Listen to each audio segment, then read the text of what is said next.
Mon deuxième chapeau que j'ai pour vous ce matin est tourné avec moi dans l'Épître aux Hébreux.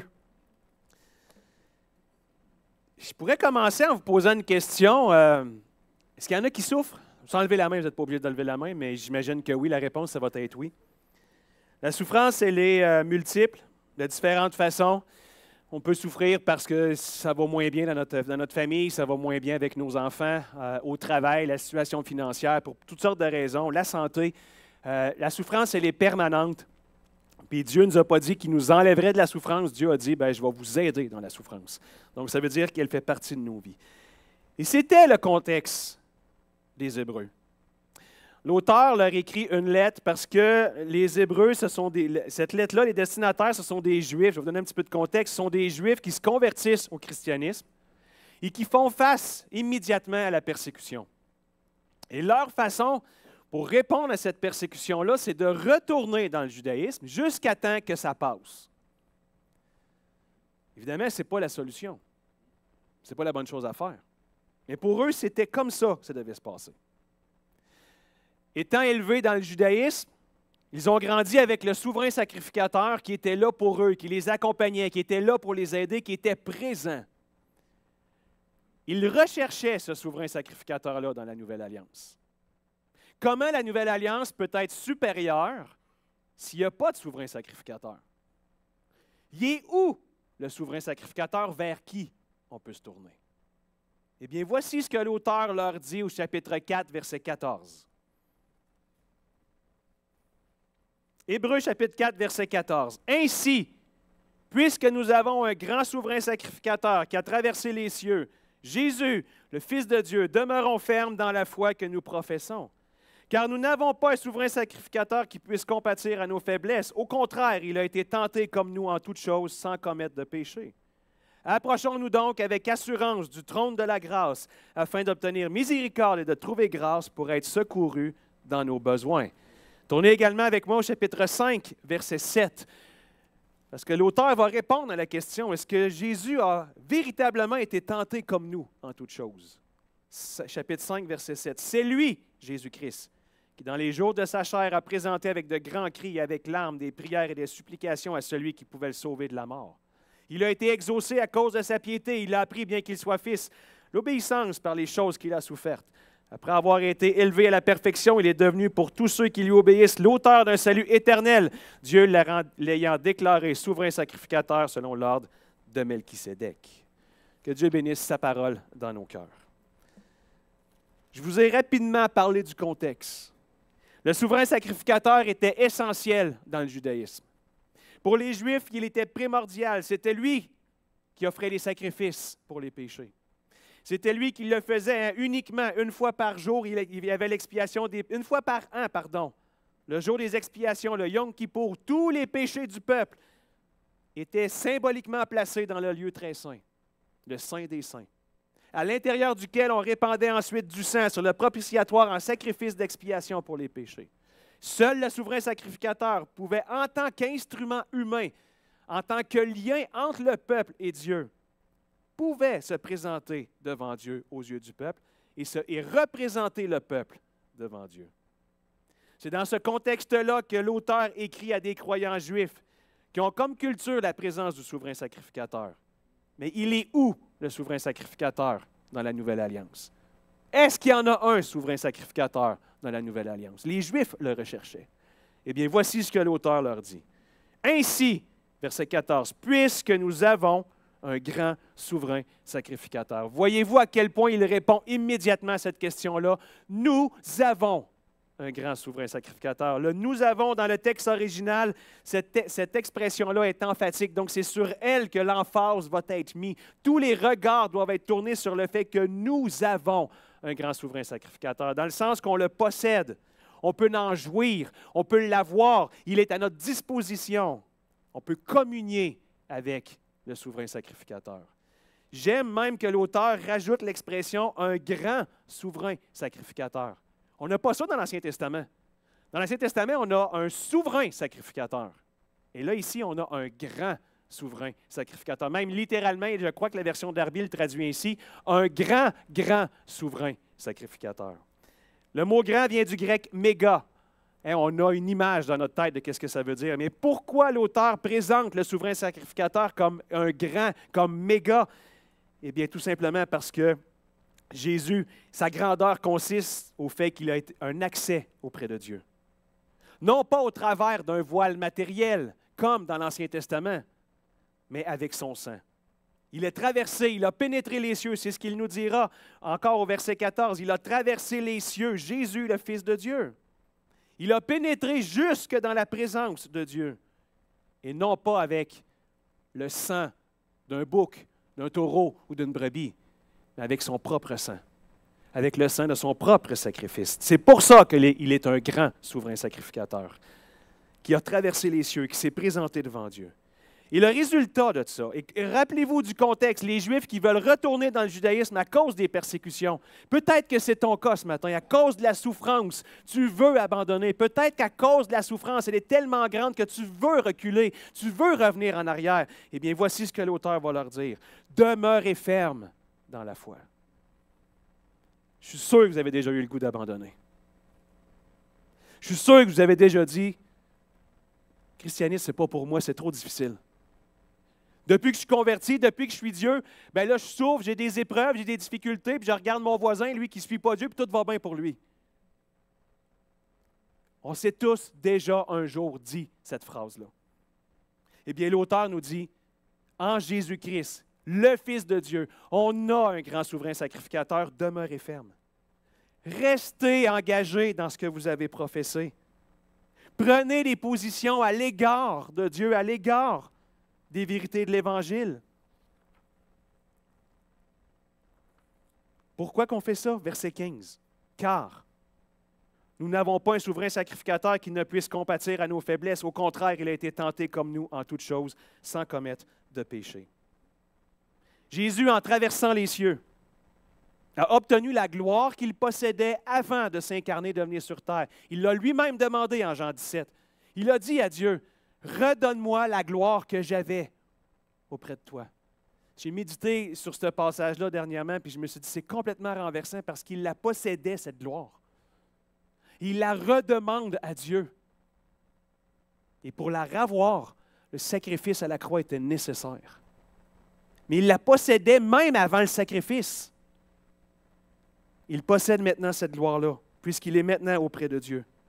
L'auteur va développer cette idée au chapitre 10, verset 12. Mais son ministère au verset 15 ne se termine pas là. Et c'est là que je veux vous démontrer cette vérité-là. Je veux qu'elle puisse pénétrer dans votre cœur ce matin, le ministère d'intercession de Jésus-Christ. Vous souffrez ce matin pour peu importe la raison, Christ souffre avec vous. C'est ce que l'auteur nous dit. Vous souffrez, Christ souffre avec vous. Et parce qu'il souffre avec vous, il peut vous aider. Il peut vous soutenir. Il peut vous encourager. Il peut vous aider à demeurer ferme. L'auteur nous dit, il a été tenté comme nous en toutes choses sans commettre de péché. Il peut compatir à nos faiblesses, nos difficultés ou nos tentations. L'idée, c'est qu'au ciel, Jésus-Christ est capable de compatir à nos faiblesses. Au ciel, Jésus est capable de sympathiser, de s'identifier à ce que l'on vit. Quand je fréquentais Mylène, qui est ma femme depuis maintenant 29 ans, je savais qu'elle était nerveuse, je savais qu'elle vivait de l'angoisse. Mais dans les fréquentations, je faisais juste le savoir, je ne l'avais pas tant expérimenté. Au début de notre mariage, j'ai expérimenté sa angoisse et son stress. Étant pas de nature comme ça, je me demandais vraiment qu'est-ce qui est en train de se passer. Je n'étais pas capable de sympathiser avec elle. J'étais incapable de comprendre ce qu'elle vivait parce que moi, je n'étais pas quelqu'un comme ça. Et ce que ça l'a fait, c'est qu'il y a eu des paroles, des gestes, des décisions qui, au lieu de l'aider, ont juste empiré sa situation. Parce que je ne pouvais pas sympathiser avec elle. Je n'avais jamais vécu qu'est-ce qu'elle vivait. Regardez qu'est-ce que l'auteur est en train de nous dire. Christ peut sympathiser avec vous. peu importe la souffrance, parce que l'auteur nous dit qu'il a été tenté comme nous en toutes choses. Jésus-Christ a été tenté comme nous en toutes choses lorsqu'il est venu ici-bas sur cette terre. Chaque souffrance que vous vivez, peu importe la source de cette souffrance-là, Christ l'a expérimentée.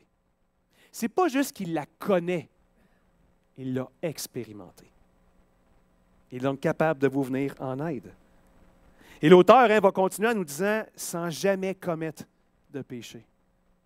Pourquoi préciser « sans jamais commettre de péché » ? C'est juste là pour nous montrer que Jésus a enduré chaque souffrance jusqu'au bout, jusqu'à la fin. Il y a plein de choses dans la vie qu'on est capable d'endurer. Moi, j'ai des limites, par exemple. Il y a un moment donné, j'atteins la limite, là, puis là, c'est assez, je ne suis plus capable. Ce n'est pas le cas de Jésus-Christ. Il a été tenté jusqu'au bout sans commettre de péché. Jésus est le seul homme qui connaît pleinement l'ampleur de chaque tentation, chaque difficulté, chaque souffrance. Il est ainsi capable de se placer dans chacune de vos situations. Quelle source de réconfort! Quelle source de réconfort pour les Hébreux, mais également pour vous. Moi, je le sais que ma femme, elle aurait aimé ça au tout début de notre mariage, que je sympathise avec elle. Je ne pouvais même pas lui dire « Je comprends ce que tu vis, chérie ». Je faisais comme « Prends sur toi, là, ma grande. Là. Vous voyez comment j'étais. » Je ne comprenais pas ce qui se passait. Mais l'auteur est en train de nous dire que Christ, lui, a vécu jusqu'au bout chacune des souffrances que vous vivez. Puis il est capable de vous aider. Il est capable de vous secourir. Je ne sais pas nécessairement tout le temps comment que ça se manifeste. Des fois, ça va être de différentes façons. Des fois, juste la paix intérieure de confier nos choses à Dieu. Je vais vous donner un exemple que j'ai vécu dernièrement.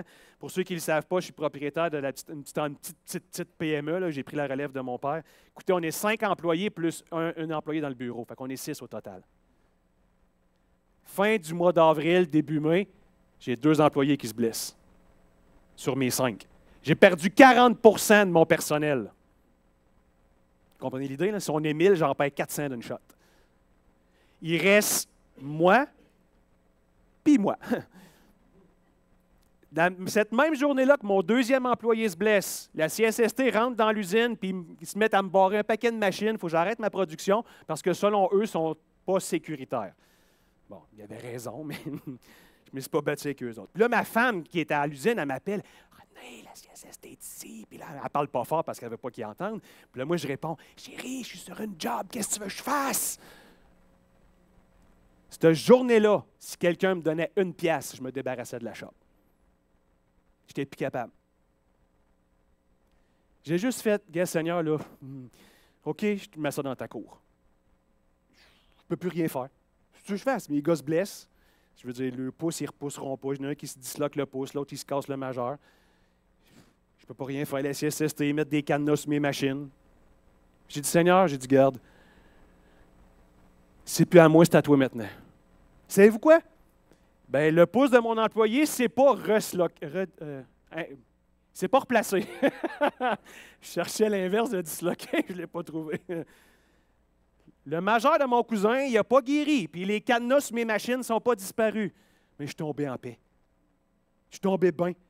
Parce que ce n'était plus mon problème. C'était maintenant celui de Dieu. Quand je suis revenu à la shop, là, les problèmes étaient encore là.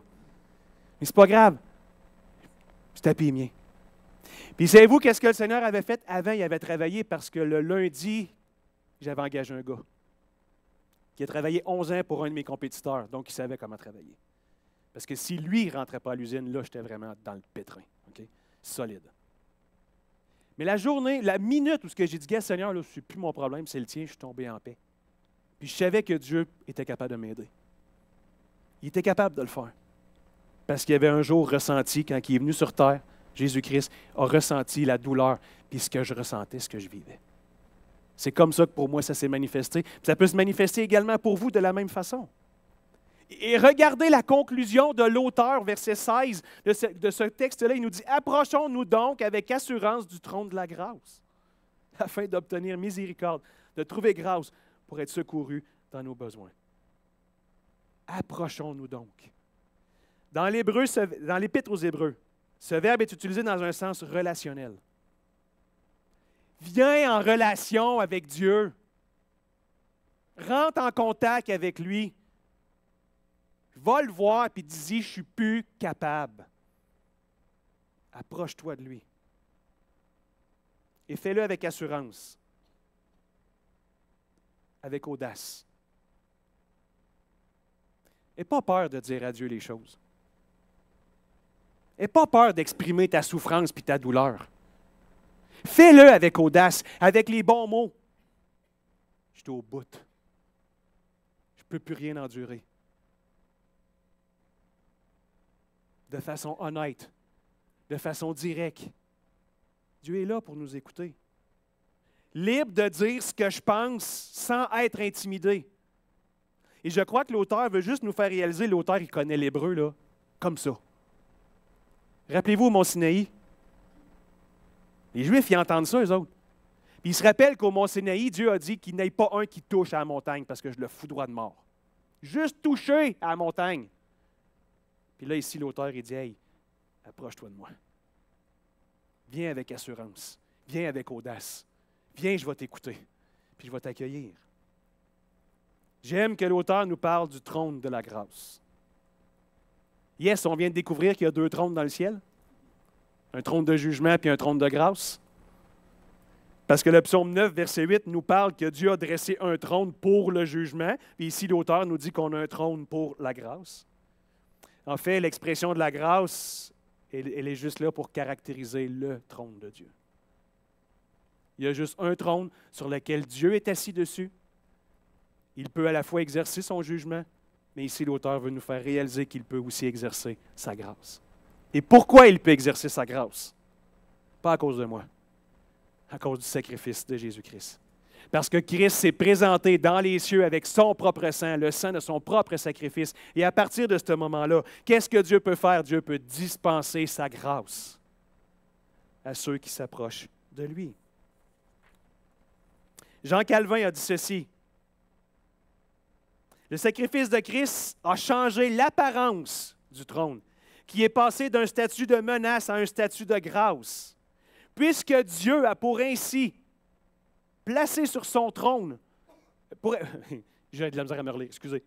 Puisque Dieu a pour ainsi dire placé sur son trône l'étendard de la grâce et de son amour paternel pour nous, il n'y a pas de raison que par sa majesté, il puisse nous détruire. Parce que la grâce de Dieu va s'accomplir à cause du sacrifice de Jésus-Christ. Le texte se poursuit avec « afin ». Approche-toi avec assurance du trône de grâce, afin. Moi, j'aime ça quand la conclusion est directe dans le texte puis je n'ai pas à la faire. Elle est bien meilleure que si c'est moi qui l'avais faite. Puis là, l'auteur nous dit « afin quoi? D'obtenir miséricorde et de trouver grâce pour être secouru dans nos besoins. » Miséricorde et grâce. Dans le judaïsme, ces 2 termes sont souvent utilisés ensemble, sont très, très, très liés, très collés. Et tous les 2 désignent la générosité de Dieu à l'égard du pécheur. C'est pas merveilleux, ça? La générosité de Dieu à l'égard du pécheur. Le mot grâce parle de faveur de Dieu et le mot miséricorde parle de sa bonne volonté envers ceux qui sont dans des situations difficiles. Pour être secouru. Approche-toi de Dieu pour être secouru. Littéralement, ça parle d'obtenir de l'aide. Mais le mot secours, dans le texte original, parle d'obtenir de l'aide dans une situation difficile, une situation pénible, une situation dangereuse. Par exemple, comme la détresse qu'on a dans le psaume 46. Mais le plus bel exemple qu'on a dans le Nouveau Testament où ce terme est utilisé également, c'est quand Pierre va marcher sur les eaux. Il va faire quelques pas, il se produit quelque chose dans sa tête, il commence à couler. Qu'est-ce qu'il dit à Dieu? « Viens, secours-moi. » Qu'est-ce que Jésus fait? Il étend la main. Le verbe « étendre la main » pour secourir Pierre d'un moment pénible, extrêmement dangereux, difficile même, pouvant le conduire à la mort. C'est exactement le même terme. Vous voyez l'idée que de secourir, ce n'est pas juste de venir en aide parce qu'il y a quelque chose que je ne suis pas capable de faire. C'est Dieu va nous secourir d'un moment extrêmement pénible, difficile, même dangereux pour nous. Et l'auteur termine pour être secouru dans nos besoins. Extrêmement dommage. Second n'a pas fait une bonne traduction. Littéralement, c'est d'un moment opportun. Pour être secouru, pas dans nos besoins. Littéralement, c'est du moment opportun. Le timing de Dieu. Il ne sera jamais trop tard. Dieu n'arrivera jamais trop tard pour nous secourir. Il n'y avait aucun danger que Jésus étende la main trop tard pour Pierre et qu'il fasse comme « Ah, je t'ai manqué ». Le moment opportun. Et moi, quand je réfléchissais là-dessus, je me disais, vous savez, quand Jésus a été tenté dans Luc chapitre 4, verset 13, à la fin de la tentation, le texte nous dit que Satan est parti, s'est en allé, jusqu'à un moment favorable. Il y a un moment favorable pour que Satan nous tente. Mais le moment va toujours être encore plus favorable pour que Dieu nous secoure. Le secours de Dieu sera toujours au moment opportun. Le secours de Dieu n'arrivera jamais trop tard. Voyez-vous pourquoi on doit s'approcher de lui avec assurance puis avec confiance? Puis n'ayons pas peur que Dieu, Jésus-Christ, va être là pour nous aider. Rapidement, versets 7 et 8. Parce que vous vous posez peut-être la question, est-ce que Jésus a réellement été tenté en toutes choses? Les Juifs se posaient cette question-là. Est-ce que Jésus peut vraiment ressentir toutes mes douleurs, toutes mes souffrances, toutes les vôtres? Toutes choses, là? L'auteur va répondre dans les versets 7 et 8 du chapitre 5. Juste quelques réflexions rapidement que je veux vous donner là-dessus. C'est lui, en parlant de Jésus-Christ, qui dans les jours de sa chair a présenté avec de grands cris et avec larmes des prières et des supplications à celui qui pouvait le sauver de la mort. Il a été exaucé à cause de sa piété. Il a appris, bien qu'il soit fils, l'obéissance par les choses qu'il a souffertes. Jour de sa chair. L'expression fait juste nous démontrer que dans son incarnation, c'est l'idée, dans les jours de sa chair. Donc, quand Jésus est venu sur terre, quand Dieu a pris un corps de chair en Jésus-Christ et est venu sur terre, qu'est-ce qu'il a fait? Il a présenté avec des grands cris, avec des larmes, des prières et des supplications. Réfléchissez là-dessus.